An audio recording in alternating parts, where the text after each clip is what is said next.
ಎಲ್ಲರಿಗೂ ನಮಸ್ಕಾರ. ಈ ದಿನ ಒಂದು ಆಧಾರ್ ಕಾರ್ಡ್ ಡಾಕ್ಯುಮೆಂಟ್ ಅಪ್ಡೇಟ್ ಎಂಬ ಈ ಒಂದು ಹೊಸ ರೂಲ್ಸ್ ಕಡ್ಡಾಯವಾಗಿರುತ್ತದೆ. ಎಲ್ಲ ಅಭ್ಯರ್ಥಿಗಳು ಈ ಒಂದು ಆಧಾರ್ ಕಾರ್ಡ್ ಡಾಕ್ಯುಮೆಂಟ್ ಅನ್ನು ಅಪ್ಡೇಟ್ ಮಾಡಬೇಕು. ಇಲ್ಲಾಂದ್ರೆ ಮುಂಬರುವಂತಹ ದಿನಗಳಲ್ಲಿ ತಮಗೆ ಒಂದು ರೇಷನ್ ಕಾರ್ಡ್ ಇಂದ ಪ್ರಾಬ್ಲಮ್ ಬರುತ್ತೆ. ಸೊ ಎಲ್ಲ ಅಭ್ಯರ್ಥಿಗಳು ಈ ಒಂದು ವಿಡಿಯೋನ ತಪ್ಪದೇ ಕೊನೆ ತನಕ ನೋಡಿ.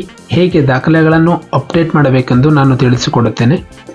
ಬೇಕಾಗುವಂತಹ ದಾಖಲಾತಿಗಳು ಇಲ್ಲಿ ನೀಡಿರುವಂತಹ ದಾಖಲಾತಿಗಳಲ್ಲಿ ಯಾವುದಾದರೂ ಒಂದು ದಾಖಲಾತಿಯನ್ನು ತಾವು ಅಪ್ಲೋಡ್ ಮಾಡುವ ಮೂಲಕ ತಮ್ಮ ಒಂದು ಆಧಾರ್ ಕಾರ್ಡ್ ಡಾಕ್ಯುಮೆಂಟ್ ಅಪ್ಡೇಟ್ ಅನ್ನು ಪೂರ್ಣಗೊಳಿಸಬಹುದು.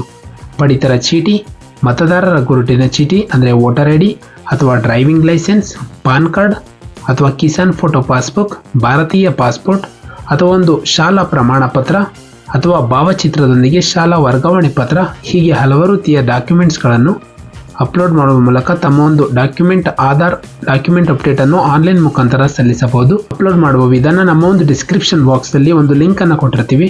ಅದನ್ನ ಕ್ಲಿಕ್ ಮಾಡಿದ್ರೆ ಡೈರೆಕ್ಟ್ ಈ ಪೇಜ್ ಓಪನ್ ಆಗುತ್ತೆ. ನಂತರ ಇಲ್ಲಿ ಲಾಗಿನ್ ಅಂತ ಕ್ಲಿಕ್ ಮಾಡಿ ನಂತರ ನಿಮ್ಮ ಒಂದು ಆಧಾರ್ ನಂಬರ್ ಅನ್ನು ಎಂಟರ್ ಮಾಡಬೇಕು. ನಂತರ ಇಲ್ಲಿ ಕಾಣುತ್ತಿರುವಂತಹ ಕ್ಯಾಪ್ಚಾವನ್ನು ಎಂಟರ್ ಮಾಡಬೇಕು.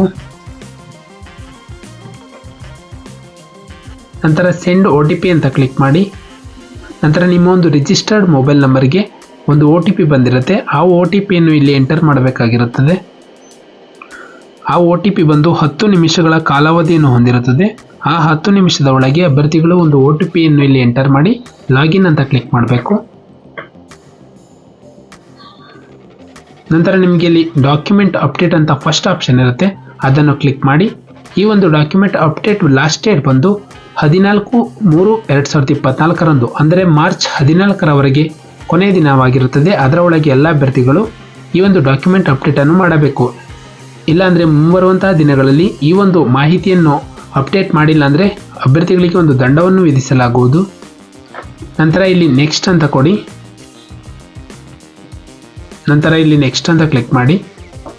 ನಂತರ ಇಲ್ಲಿ ವೆರಿಫೈ ಅಂತ ಕೇಳ್ತಿದೆ. ಇಲ್ಲಿ ನಿಮ್ಮ ಹೆಸರು, ಜೆಂಡರ್ ಹಾಗೂ ಡೇಟ್ ಆಫ್ ಬರ್ತ್ ಎಲ್ಲ ಕರೆಕ್ಟ್ ಆಗಿದೆ ಅಂತ ನೋಡಿಕೊಂಡು ನೆಕ್ಸ್ಟ್ ಇಲ್ಲಿ ಕಾಣುತ್ತಿರುವಂಥ ಒಂದು ಆಪ್ಷನ್ ಅನ್ನು ಕ್ಲಿಕ್ ಮಾಡಬೇಕು. ನಾನು ನೀಡಿರುವಂಥ ಎಲ್ಲ ಮಾಹಿತಿ ಸರಿಯಾಗಿದೆ ಎಂದು.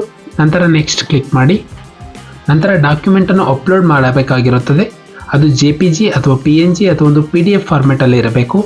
ಆ ಒಂದು ಫೈಲ್ 2 MB ಒಳಗಡೆ ಇದ್ರೆ ಮಾತ್ರ ಈ ಒಂದು ಡಾಕ್ಯುಮೆಂಟ್ ಅಪ್ಲೋಡ್ ಆಗುತ್ತದೆ. ನನ್ನೊಂದು ಮಾರ್ಕ್ಸ್ ಕಾರ್ಡ್ PDF ಅನ್ನು ನಾನು ಅಪ್ಲೋಡ್ ಮಾಡುತ್ತೇನೆ. ನಂತರ ಓಪನ್ ಅಂತ ಕೊಡಿ. ಇಲ್ಲಿ ನೋಡಿ, ನೀವು 100% ನಿಮ್ಮ ಒಂದು ಭಾವಚಿತ್ರ ಇರುವಂತಹ ಒಂದು ಮಾರ್ಕ್ಸ್ ಕಾರ್ಡನ್ನು ಅಪ್ಲೋಡ್ ಮಾಡಬೇಕು ಅಥವಾ ಯಾವುದೇ ಒಂದು ಡಾಕ್ಯುಮೆಂಟ್ ಅನ್ನು ಅಪ್ಲೋಡ್ ಮಾಡಬಹುದು.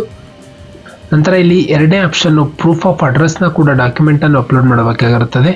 ನಾನು ನನ್ನ ಒಂದು ಕ್ಯಾಟಗರಿ ಸರ್ಟಿಫಿಕೇಟ್ ಅನ್ನು ಅಪ್ಲೋಡ್ ಮಾಡುತ್ತೇನೆ. ಸೊ ಅದನ್ನ ಸೆಲೆಕ್ಟ್ ಮಾಡ್ತೀನಿ. ಸೊ ನಂತರ document upload, continue to upload. ನಂತರ ಇಲ್ಲಿ ನೋಡಬಹುದು 100% ಡನ್ ಆಗಿದೆ. ನಾವಿಲ್ಲಿ ಕಾಣುತ್ತಿರುವಂಥ ಒಂದು ಆಪ್ಷನ್ ಅನ್ನು ಸೆಲೆಕ್ಟ್ ಮಾಡಬೇಕಾಗತ್ತೆ. ನಂತರ ನೆಕ್ಸ್ಟ್ ಅಂತ ಕೊಡಿ. ಸೊ ಇಲ್ಲಿ ಕೇಳುತ್ತೆ ನಾವು ನೀಡಿರುವಂತಹ ದಾಖಲೆಗಳು ಸರಿಯಾಗಿದೆಯಾ ಅಂತ. ಸೊ ನೆಕ್ಸ್ಟ್ ಓಕೆ ಅಂತ ಕೊಡಿ. ನೆಕ್ಸ್ಟ್ ನಿಮ್ಮ ಒಂದು ಡಾಕ್ಯುಮೆಂಟ್ ಪೂರ್ತಿಯಾಗಿ ಅಪ್ಲೋಡ್ ಆಗುತ್ತದೆ. ನಂತರ ಇಲ್ಲಿ ನೋಡಬಹುದು ಈ ಒಂದು ಸರ್ವಿಸ್ ಫ್ರೀ ಆಫ್ ಕಾಸ್ಟ್ ಇರುತ್ತೆ. ಯಾವುದೇ ರೀತಿಯ ಒಂದು ಶುಲ್ಕವನ್ನು ಪಾವತಿಸುವ ಹಾಗಿಲ್ಲ. ಕೊನೆಯ ದಿನಾಂಕ ಬಂದು 14 ಮಾರ್ಚ್ 2024 ಎಲ್ಲ ಅಭ್ಯರ್ಥಿಗಳು ಈ ಡೇಟ್ನ ಒಳಗೆ ತಮ್ಮ ಒಂದು ಡಾಕ್ಯುಮೆಂಟ್ ಅನ್ನು ಈ ರೀತಿ ಅಪ್ಲೋಡ್ ಮಾಡಬಹುದು.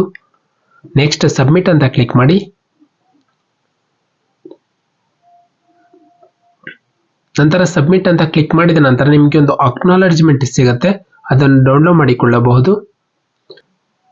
ಈ ರೀತಿ ತಮ್ಮ ಒಂದು ಆಧಾರ್ ಡಾಕ್ಯುಮೆಂಟ್ ಅಪ್ಡೇಟ್ ಅನ್ನು ಆನ್ಲೈನ್ ಮುಖಾಂತರ ಮೊಬೈಲ್ ಅಥವಾ ಲ್ಯಾಪ್ಟಾಪ್ ನಲ್ಲಿ ತಾವು ಮನೆಯಲ್ಲೇ ಮಾಡಬಹುದು. ವಿಡಿಯೋ ಇಷ್ಟ ಆಗಿದ್ರೆ ಲೈಕ್ ಮಾಡಿ ಹಾಗೂ ಶೇರ್ ಮಾಡಿ.